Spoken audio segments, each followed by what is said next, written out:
Please join me in welcoming to Distinctive Voices, Dr. Wang and the Stanford Laptop Orchestra.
Hey everyone, I'm Ge, and thank you all very much for coming, and also thanks to the Beckman Center and Susan, as well as Janet, for bringing us here. We're very happy and we're excited to be here. And tonight we're gonna play music for you on the laptop as an ensemble, and also try to explain to you the things that has gone into actually building this type of ensemble. But before we actually dive into that, we just want to play you a couple of more numbers. And I think one of the themes that we want to explore tonight is the laptop as a musical instrument, but perhaps more than that, the laptop as a platform for making musical instruments. So through the different pieces tonight, I think we hope to show you the different ways we can actually leverage computers as music-making devices. This last piece you heard is a piece called A Breeze Brings. It's by a composer called Scott Smallwood. He's a composer at Princeton University, a very good colleague of mine. And he's also part of the Princeton Laptop Orchestra, or PLORC. By the way, the short name for Stanford Laptop Orchestra is SLORC. So we're kind of like East Coast and West Coast siblings in that sense. And this next piece we're going to do for you is called Drone. And this is by a great mentor of mine, Dan Truman. He's one of the co-founders of the Princeton Laptop Orchestra, which when I was a grad student there, I had the honor of being part of. So in this, I think we'll hope to show you as a second example of how we can use the laptop as a musical instrument. So this is Drone.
So I think we're going to introduce the ensemble bit by bit, both people and machine and speakers.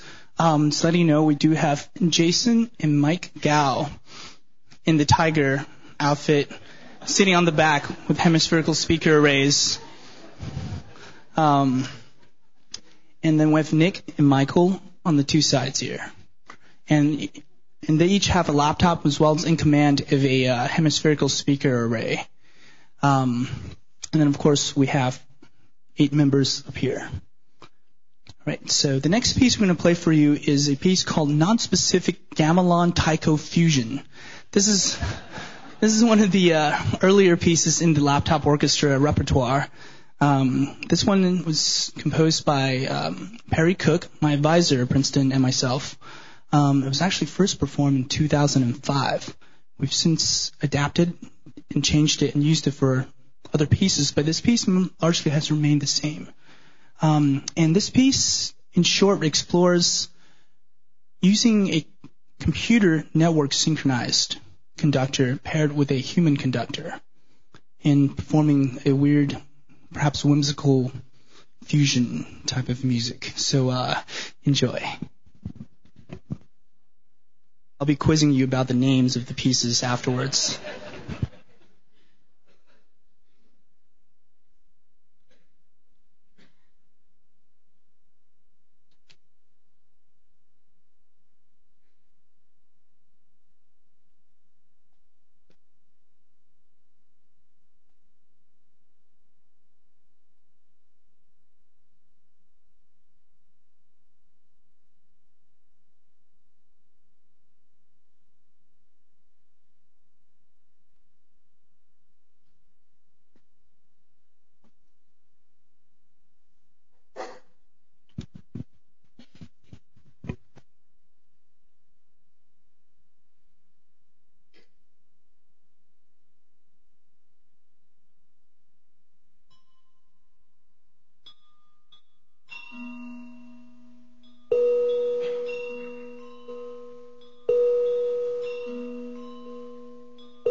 Right. So at this point, I think we're going to take a little interlude, and we've prepared a little PowerPoint presentation of how we actually built some of the things that we actually used in the laptop orchestra. If you give me just a moment, I'm going to switch over to this projection and to this laptop. Thank you. So there was a live demonstration of a on-the-fly debugging, and I think if there's a word to describe much of what we do, I think it's on the fly. It's ad hoc, and it's very reaction based. So, in any case, I think we're ready to go. Once again, we're the Stanford Laptop Orchestra. Here actually is an example of Slork on stage at Stanford at Dinkelspiel Auditorium with the Stanford New Ensemble using traditional acoustic instruments. And on screen is actually our musicians from China, from the Central Conservatory, as well as Beijing University. And here we're playing a live two-way musical performance with them using research from the Soundwire group at Karma, whose research goal is to really enable this type of high-quality, low-latency live musical performance in remote locations. And this actually happened in April of 2008. But let's back up a bit. So what we have here are basically these Slork stations, each consisting of a laptop, since it's a laptop orchestra, an audio interface, something to put it on, somewhere to sit for the human, as well as a speaker array. So what is the speaker array? Here are some of them here. And the motivation for the speaker array really comes from actually not computers, but traditional acoustic instruments. If I were to play a violin, the sound doesn't naturally come from speakers around the room. It comes from the violin. So the speaker array's purpose is really to make the computer and instruments we build out of the computer seem more intimate sonically. And in some sense, we're really making what we might call electronic chamber music. And human is actually a very big part of the equation, but we'll get to that. First, let's take a look at these speakers. So here's how we build them. So you start out with an 11-inch IKEA salad bowl, Blanda Matte. You can get them at any IKEA as long as they're not out of stock. But when we're building these, apparently the entire state of California was actually out of stock on these. So the speakers you see in front of you actually came from all over the country, from IKEAs all over the country. I think, the first three came from New Jersey. There's a nice IKEA across the way from the Newark airport. And I think about 15 of them came from Minnesota.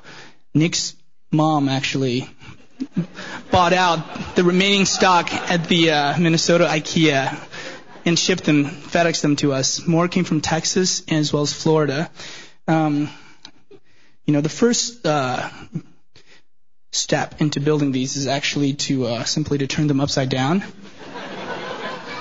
And so you have that, and you basically drill holes into them, 6 of them in fact, and you put these car speaker drivers into them. These are just standard, kind of fairly high quality drivers, 4-inch infinity drivers in this case, but you do 6 of them.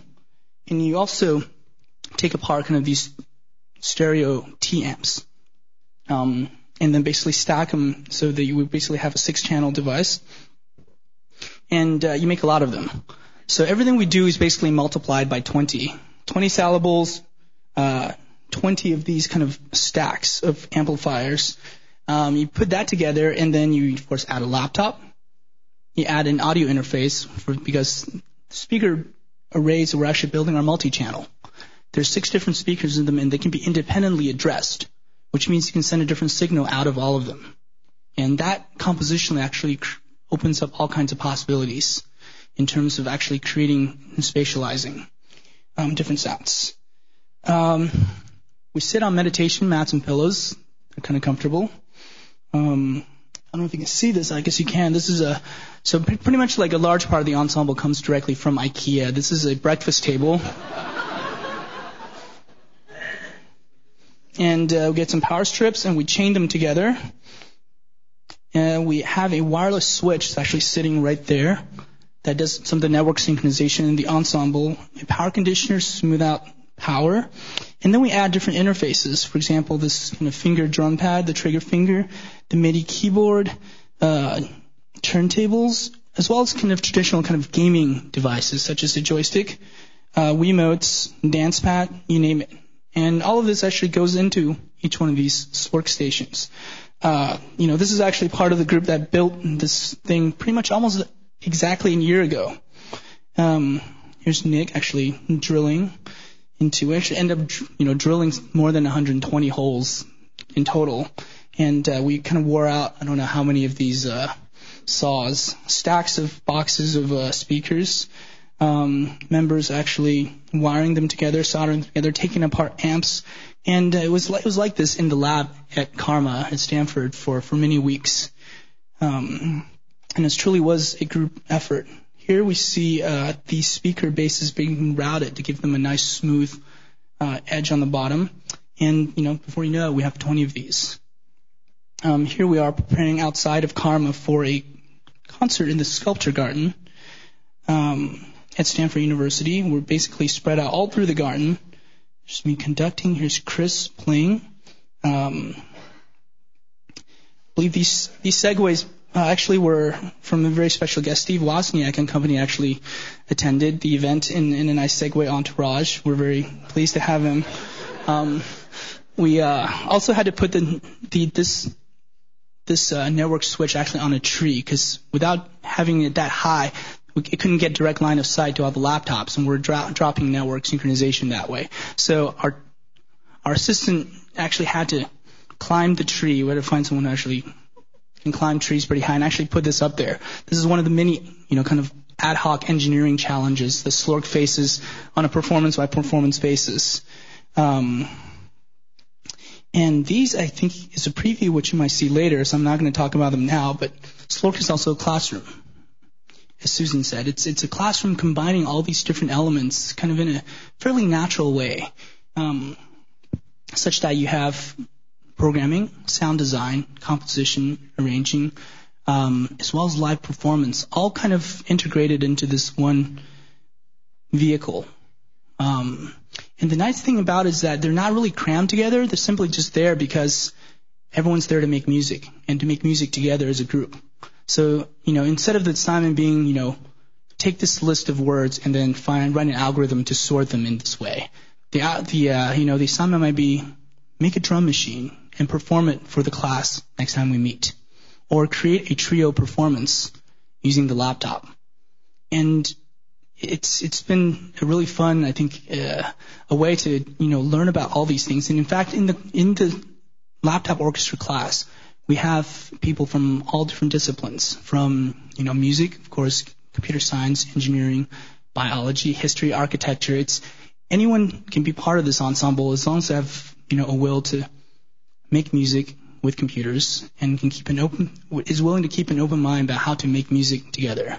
So, in short, that's us. That's the Stanford Laptop Orchestra. And I hope we've given you an idea of, some of the things that went into the hardware, but just as importantly, what goes into the motivation for this ensemble. So up next, I'm very pleased to present a piece by Jian Oh.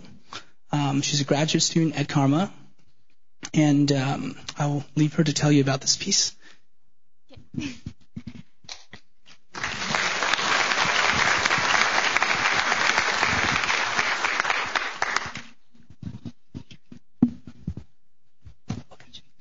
Okay, so the next piece, this is the first performance of the piece that I recently wrote.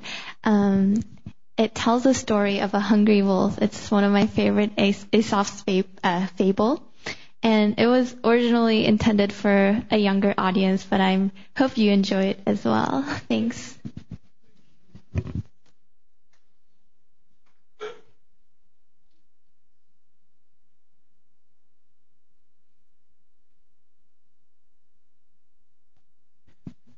And we'll need to switch to projection. Thank you.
So I hope we're starting to give you a sense of what the Stanford Laptop Orchestra is like, as well as I would say kind of the spirit of the type of music we make, in that truly it's really open to all types of music, I would say, in that, like the computer itself, which is really kind of this medium for doing things. It's a very general purpose type of thing. Out of the box, I would say the laptop, the computer, is not an instrument, rather a platform for making instruments.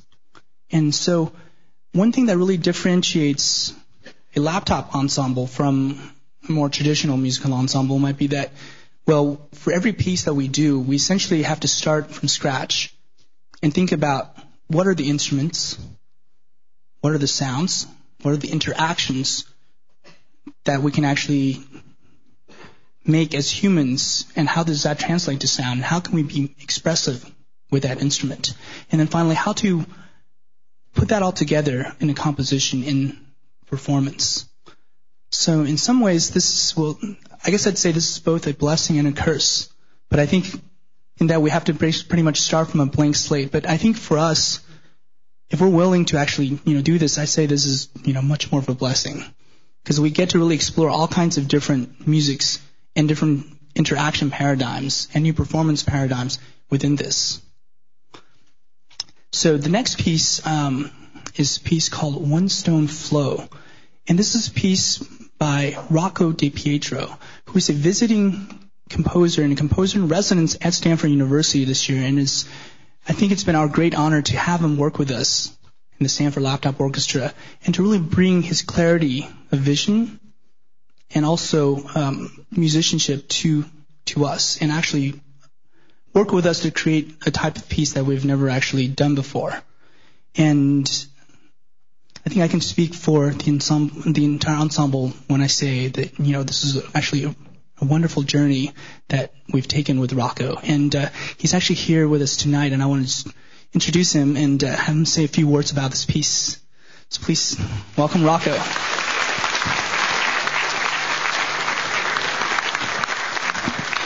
Thank you. One of the pleasures of working with this ensemble, and I'm going to quote Guan here when he said, "An open mind about how to make music together." My piece was literally like a stone a sculptor would use. And we chipped away at the form. When the sculpting wasn't going in the direction that we thought it would, we had to change that. In other words, this form came out of the stone as we worked together. Of course, they had to build the foundation from scratch. And this work, One Stone Flow, is actually a series of orchestras. The first orchestra is the voices of mentors and memories. So you can think of memories that would come back, people I interviewed. So you'll hear the voice of Pierre Boulez and Lucas Voss and Bruno Maderna. Voss and Maderna were my teachers, John Chowning. And these voices at first give different opinions. They are accompanied by a drone orchestra, a second laptop orchestra, which is activated by the piano, or in this case a keyboard, played by Chrissy Nano. And then there's a third orchestra, a nature orchestra, that you'll hear wind in the trees and a desert wind, and then ocean waves. And the nature orchestra asks no questions. The human orchestra of voices, of course, is posing many, many questions and many opinions. All the three elements in this work then move through time, actually becoming formed. And as they become more and more dense, they begin to turn to laughter. So the entire work ends in laughter, and each member of the orchestra had to record his own laughter and then amplify that. And then there'll be a little coda in which there's a final remembrance. So without further ado, I give you the laptop orchestra.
can say you, it is, in my case, in the case of the Italian young composer, it was really a logical development.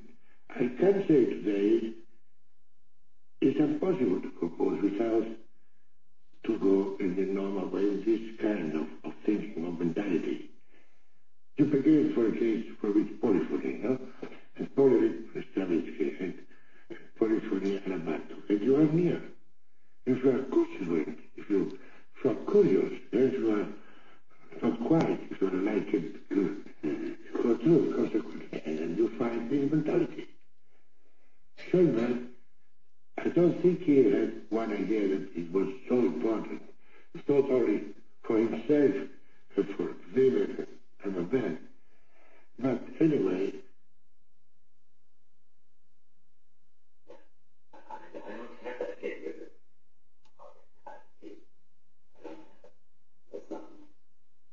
when you look at the classics, and for you, it's not just a language.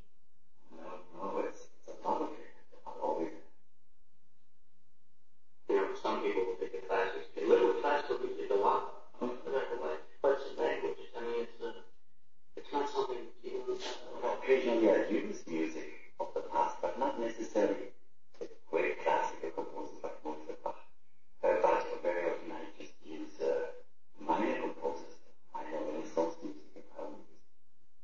I think that we should allow ourselves to get in the past.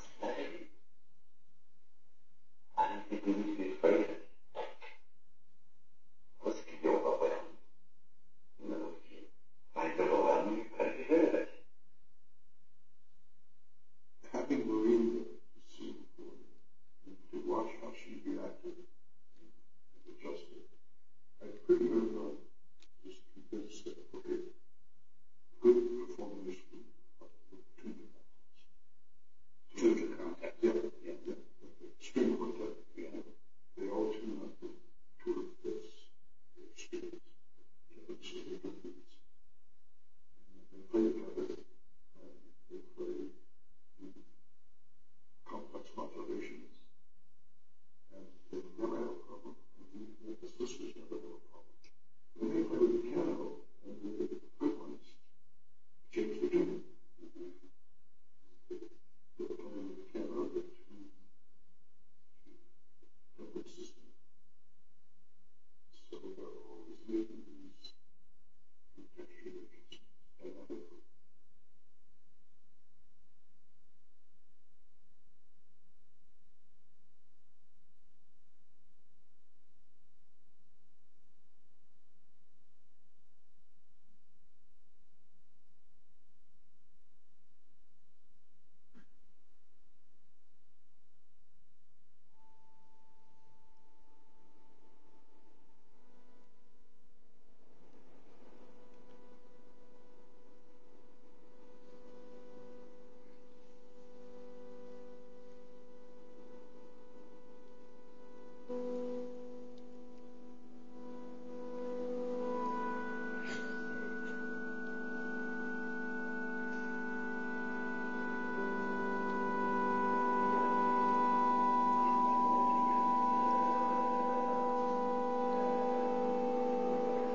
When I first heard the first performance, I knew this piece spoke to me in such a way that I've always been hearing it.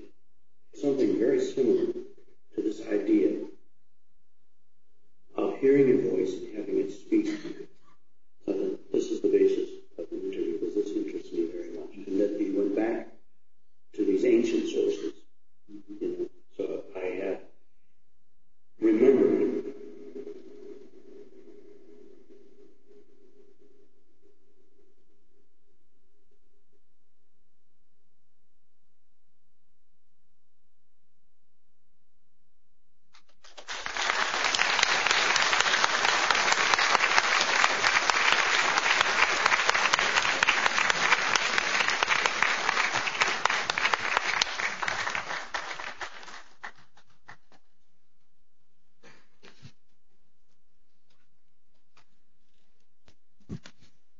So that was Chrissy on the keyboard and Rob Hamilton conducting. The laptop to us is extremely interesting, not only because it's a tool for creation, but also a tool that can be used for radical transformation. To give you an example of what this means, I'm going to hand this off to Turner here, who will conduct the next piece.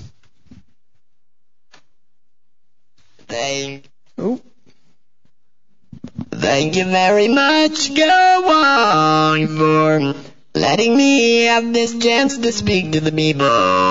How are you people feeling today?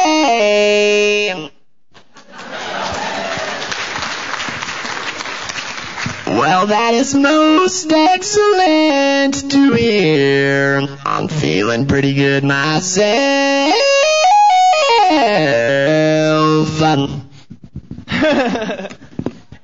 All right, so I'm going to introduce this next piece. Well, first of all, I'd like to say Stanford Laptop Orchestra has a little part of it called the Stanford Mobile Phone Orchestra, which maybe hasn't introduced yet, but also, as he says, it shortens to MoFo with a PH.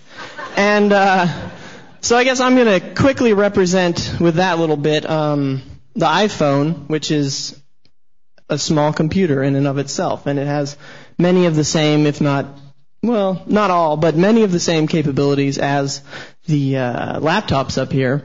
And so that's one example of something you can do with an iPhone that's expressive, creative, fun, and entertaining, and people seem to like it. Thank you very much. All right, so the last piece you heard used a synthesis technique called granular synthesis, and this next piece is going to actually do that even more. It's going to focus more on that. And I didn't actually write this piece. A friend of mine did, but I'm here to conduct it. And what granular synthesis is it's basically taking a wave file, in this case Clair de Lune, and breaking it up into little bits and pieces, and then with those bits and pieces you can change the size of those bits and pieces, and you can break it up and then put it back together in the way that you want to. So this will be a demonstration of granular synthesis.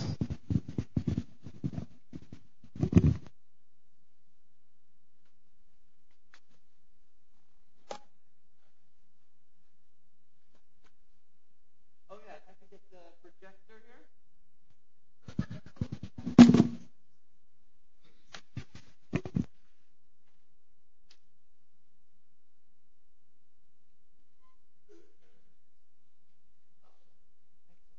Oh yeah, and one more thing. This is normally you type out the code, and in this example, you want to use it? Okay. I guess Guy will maybe talk more about it, but live coding, usually you type out the code, or in this case, type out the instructions, and then people sort of follow them. But due to the way things are arranged here, we had to kind of do it a little bit differently. But here's an example.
So the name of that piece is Clair de Loup. And in short, it's really Debussy put through a blender, but an aesthetically and technologically mediated one.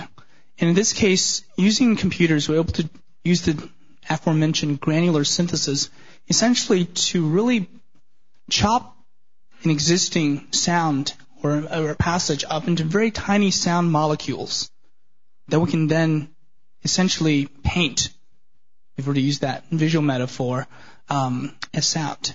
And for me, what that does is that, given that sound is such a time-based art, such a time-based medium, in that we really need time, as far as we know, to perceive sound in music, granular synthesis almost cheats it. It's a way to kind of freeze sound, but also to listen to it.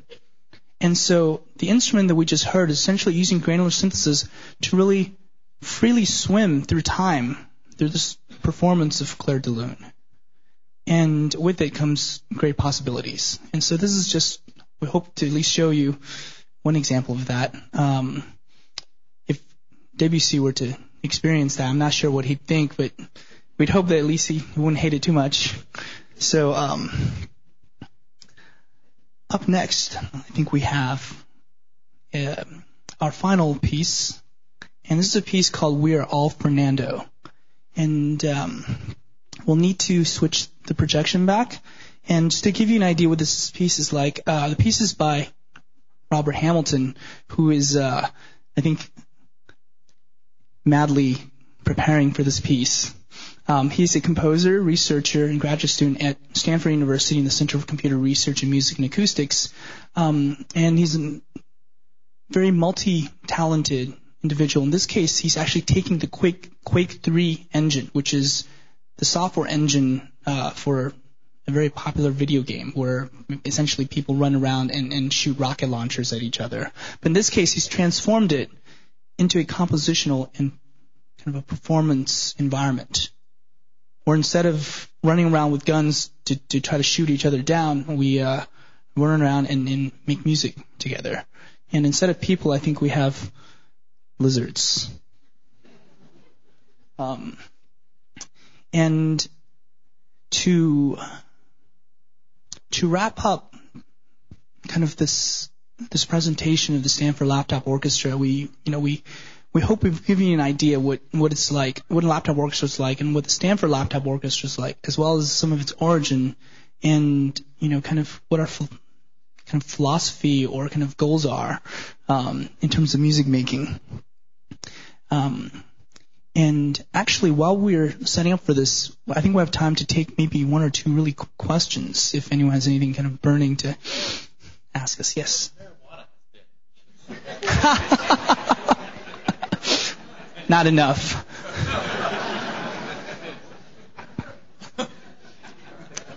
That means a lot to us. Thank you. I can't wait for the next question. Yes.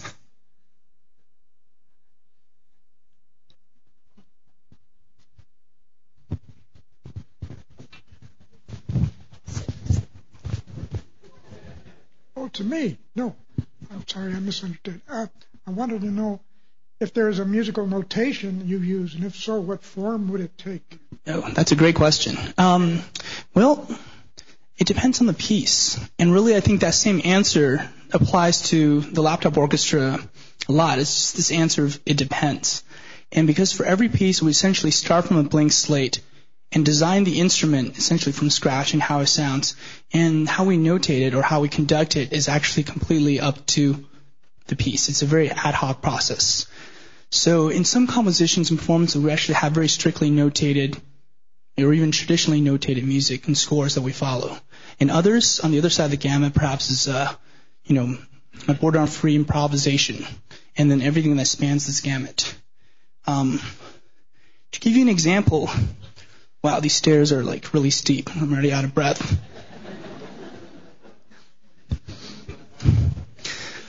I do sit in front of a laptop pretty much like 20 hours a day, so let me catch my breath here.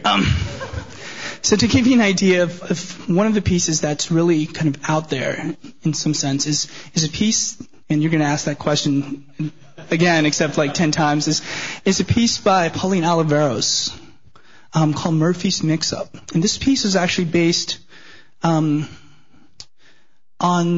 basically the PEAR lab at Princeton, which recently just shut down. PEAR stands for the Princeton Engineering Anomalies Laboratory. And this is a laboratory that basically it's at the basement of the engineering quad, or was, and they explore like basically pretty much essentially mind over matter type of research questions. And one of the more famous tests was, they would sit someone in front on a couch in front of this like big contraption with a lot of wooden pegs, and they would drop 9,000 balls through this contraption.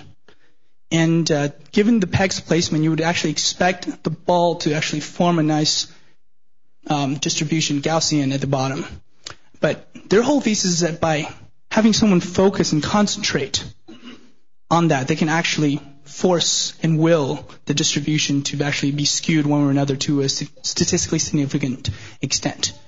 So this was a piece basically that Pauline did based on this idea that essentially players were asked to focus on their sound and then to try to basically beat the curve literally.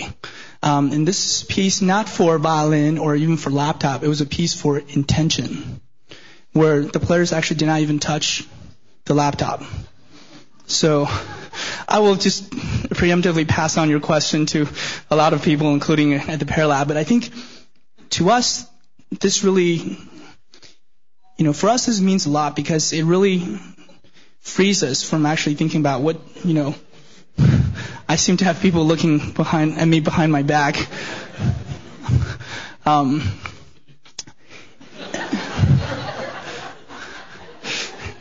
I think you dropped something.